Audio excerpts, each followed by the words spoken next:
Hi everyone, today I'm going to be talking about my labor and delivery story. Baby's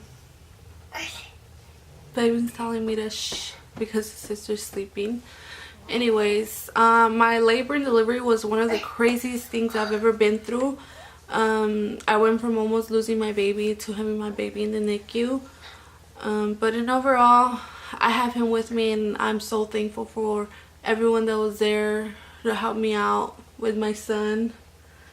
And still is there to help me out with him because he's the craziest little dude ever. Faye was supposed to be born on October 23rd of 2016, but was born on October 19th of 2016. He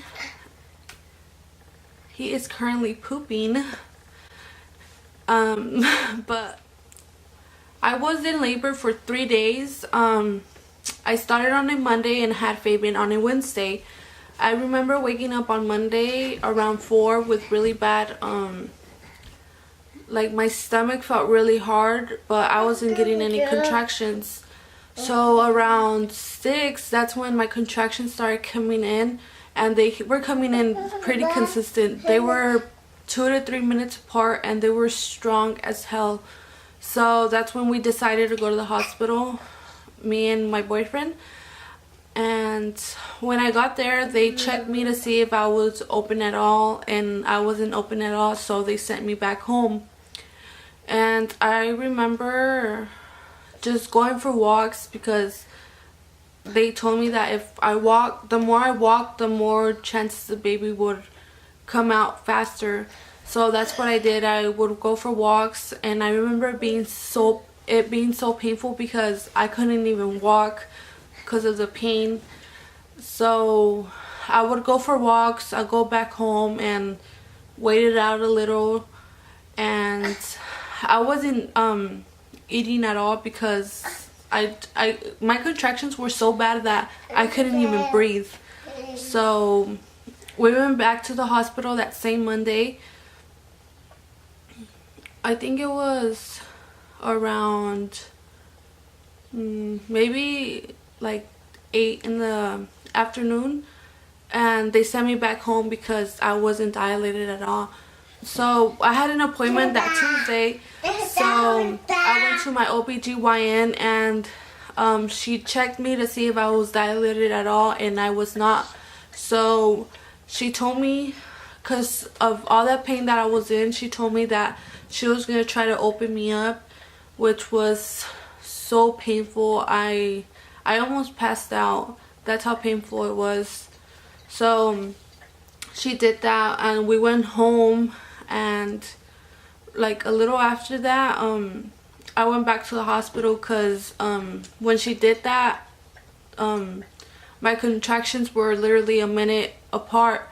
So we went to the hospital and I wasn't open at all, so they sent me back home.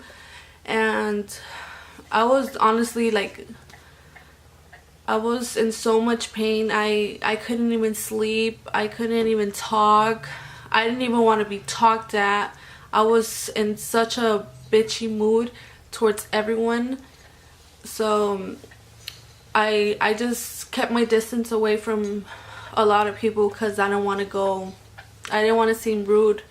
So that happened, and I was at home. That time, the third time I had went to the hospital, they gave me pain medicine, but it honestly didn't help at all. It just helped my contractions spread out a little bit more. I think they went from 1 minute or 2 minutes apart from 2 to 3 minutes apart, but the pain was still there. So I went back home, and we were there just waiting it out. And I remember having a really bad contraction that I felt like I needed a push. So I told my boyfriend, and he took me back to the hospital, and I was only open 1 centimeter. So the nurse that was there helped me out so much because she told me she was gonna give me 2 to 3 hours so I could open up, which was, I mean, that was fine for me because I knew that they were going to be giving me pain medicine. So I stayed there for 2 to 3 minutes. I think it was at 2 hours when she checked me to see if I was open, and sure enough I had open 4 centimeters. So they went ahead and did all my paperwork, and they sent me to my own room where I was gonna deliver the baby.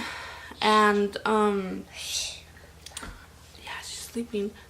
He's telling me to shh because his sister's sleeping.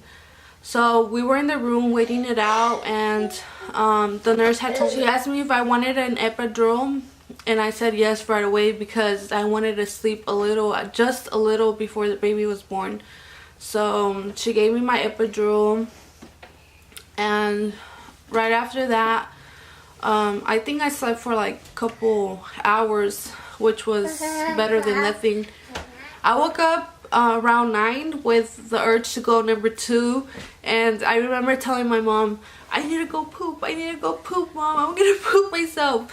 And she told me to call the nurse because I mean, she couldn't help me get up because my whole legs were numbed due to the epidural. So I called the nurse, and she told me, oh yeah, it's time for you to push then if you need to go number 2. So she came in, and she told me that I had to wait for the doctor to come in so he could help me deliver. So I was there like 4 hours waiting for the doctor to come in, and I remember like just having to go poop so bad. And so this other nurse came in, and she said she was gonna help me I think push out the baby or pop the water, something like that. But she was just telling me to she was basically preparing me to push when the baby was ready to come out. So she was helping me out. I remember it being so painful because at this time the epidural has completely worn off because I was waiting so long for the doctor to come in. So sorry if I'm saying so because it was 2 years ago. I can't completely remember what was going on. So I was pushing and pushing and pushing and pushing, and the baby wouldn't come out, nor my water wouldn't pop. So that's when the doctor came in, and he, like nothing, popped my water. And I remember just splashing everywhere. My boyfriend even got spooked. He freaking jumped back. That was so hilarious. That's the only time I laughed during my labor because I was in so much pain. So he popped my water, and I was there a really long time trying to push the baby out. I was in so much pain. When it was time to push him out, so I was there pushing and pushing and pushing and pushing, and nothing. I just told him like, I can't anymore, I'm tired. And the nurse was like, no, you have to push, the baby's almost coming out. She was like, give it your strongest push you can. When it was time for the baby to come out, I just remember his head popping out. Like, that was so much painful. And then I felt his shoulders coming out, and when I felt his shoulders, it hurt so much that I jumped up and I pushed him back in. And that's when the doctor just went whoosh. I just felt like his hands go all the way inside my, you know what, and he pushed him out because I think he seen the umbilical cord wrapped around his neck, and he was like, we have to take him out. So he just put his hands in there and took him out. That was the most painful thing I've ever been through. And so he took him out, and then I was just waiting for the baby to cry because, I mean, in movies I see the baby, when the baby comes out, he cries right away. And in this case, he wasn't crying. And when he took him out, I just remember him going like, oh, your baby's born here. And then he just showed him, and then like just for a second, and then they took him away. And they didn't even give my boyfriend enough time to cut the umbilical cord. I think he had messed up, and he was like, you need to cut it as soon as possible. So my boyfriend just cut it, like snipped it right away, and they took the baby to that little changing station they have next to my bed. They had next to my bed. So when they were they were like, the nurses were like coming in and out, and then I heard a nurse said some code, and then she was like, yeah, the baby's not breathing. Like, that's when I kind of was like, what do you mean the baby's not breathing? And then I just remember my boyfriend walking next to my bed, and he was trying to block me from seeing everything that was going on. And I kept looking up at him and asking him, what's going on with the baby? What's going on? And he just kept shaking his head, and I couldn't understand what was going on because he wouldn't let me see. So I kept trying to look over and see what was going on, and I could just see them like rushing in and out. And then they called some guy's name, and they were like, yeah, we need him in here as soon as possible. And then when I heard that, my heart completely broke down, because I honestly thought my baby was not gonna make it. So the old man came, and then like 2 minutes later I heard the baby crying, which completely made me the happiest person ever, because I honestly thought that I was gonna lose my baby. And when I heard the baby cry, during the time they were trying to get him to breathe, they were stitching me up because I had ripped, and the doctor was so nervous that he messed up and he had to re-stitch me again. And I was feeling everything, and honestly it hurt so bad, but I didn't even care because I just wanted my baby to breathe. And they got him to breathe. So after that, they just took him a shower. They had him next to me, and I thought everything was okay. Like, he's okay, he's breathing. They took him 8 minutes to breathe. Yeah, that's a long time. The next day, they did all kinds of tests on him to see if he was okay. They checked him, and I didn't think of nothing, because that's what they do to most babies when they're born. So they did all the tests, and the following day after that, some lady came in, and when I honestly see her come in, I was like, she has no good news, because the look in her face. And sure enough, she didn't. She told me that the baby had to stay in the NICU for at least 2 weeks because he had jaundice and a virus in his blood. Honestly, when they told me that news, I began to cry, like cry. I was just so sad that all this stuff was happening to the baby. I thought that everything was in my mindset. I was like, I'm gonna just have the baby, we're gonna go home, like everything's gonna go so smooth. But sure enough, everything went the total opposite. So they had called the social workers so they could she could check me out to see if I was okay, because they told me that most mothers tend to get postpartum after receiving news like that. But I was okay. So they told me that the baby was gonna go to NICU.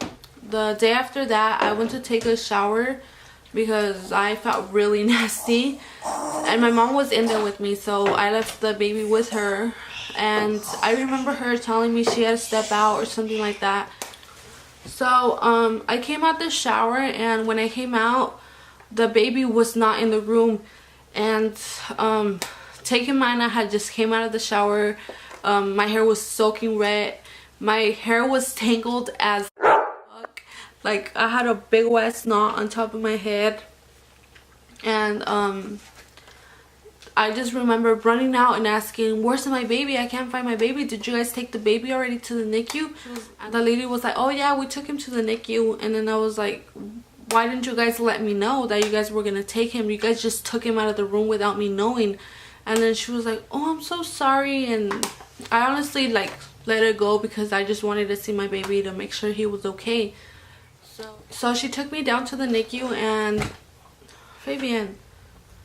She took me down to the NICU and my baby was right there. He was already under the light because he had jaundice, and I was with him all the time. And the day came where I had to go home because I couldn't stay in the hospital no more. So we went home and I had left the baby at the hospital in the NICU. And I remember showing up to the house and seeing my niece and nephew there. And honestly, I wanted to cry so bad because I wish I had my baby with me, you know, like I couldn't. It just hurt me so much not having my baby there with me. So I just they had gave me a blanket so it could help me like produce more milk or something like that. So I would sleep with the blanket. I couldn't even sleep. I pumped most of the night because I couldn't sleep. And baby, no baby. Oh my God, my pellet. What have you done, child of mine? This is what happened while I was doing the video.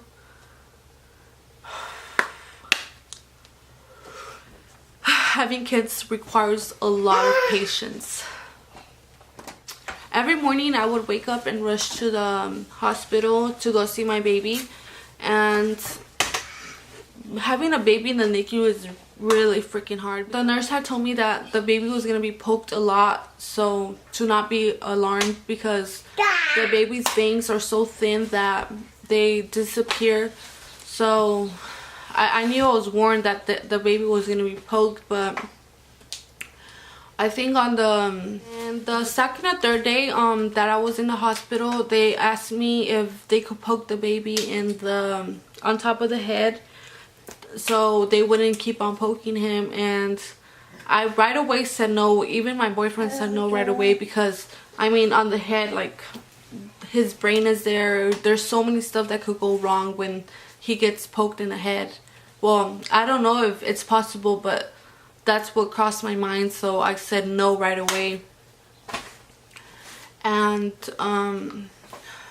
I remember the next following day, and when I told the nurse, she got so mad because I had told her no, that I didn't want the baby to be poked there, and she was like, but it's the best chance, it's the best thing you could do to your baby and this and that. And I was like, well, it could be the best thing, but I'm not gonna let you poke my child, and that's it.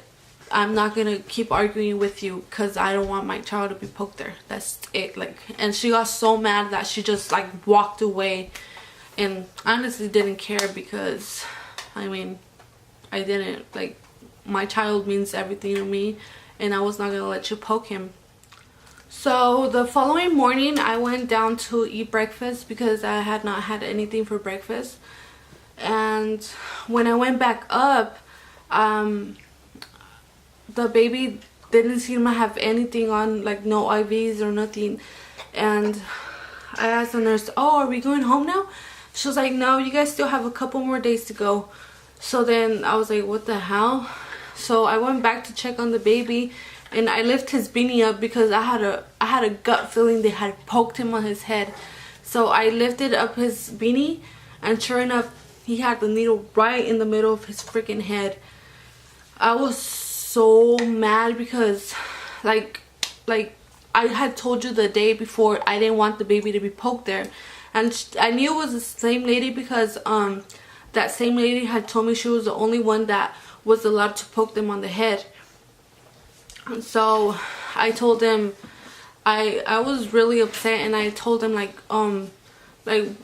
what's going on. I told you guys were not allowed to poke my baby in the head, and the nurse that was there had just changed shifts. So she was like, I'm sorry, I honestly don't know who poked the baby. And I just let it go because I mean, what was I gonna do, beat the freaking lady that poked the baby? So I just let it go because when I get mad, I get freaking mad. So I just let it go. I wasn't about to get kicked out of the hospital and not allowed to see my baby no more. So I just let it go. And so after him being poked and everything, the days passed and we were allowed to go back home, which I was like so freaking happy because I mean, the baby went through a lot. He was poked all the time. There was not a day I did not cry. And honestly, it's the harshest thing having the baby in the NICU. I know I didn't have my baby in the NICU for long, but I know there's other mothers that had their baby way much longer in there, and it's hard. It's honestly freaking hard seeing your child get poked constantly, and I wouldn't wish it upon anyone. That's why I recommend girls underage that are gonna have sex to think about it twice, and if you're gonna have sex, at least use protection, because it's hard. You're putting your life at risk. It's pretty risky having a pregnancy, and not only that, your baby could be born healthy, other babies could be born unhealthy, and it's hard. Honestly, it's really hard. So thank you so much for watching. I hope you guys enjoyed this video. Fabian, Papas, what are you doing? Look what he freaking did to my eyeshadow palette. Yeah, I gotta go. I'll see you guys next time. Bye. Di hi. A ver, di hi. Di hi. Allí. A la cámara, dile hi. Dile hi a la cámara. Hazla así. Hazla así. ¿Me das un besito? ¿Me das un besito? Mwah. Baby was supposed to be born on October 23rd of 2016, but was born on... Really? Hello? Mande. Sí, ¿por qué? Hi guys, today I'm going to talk about my labor and delivery story. Why do my teeth look really yellow? Lo acabo de mandar para donde todos, a ver, usted ya me lo llevó. Así que, si entiendes,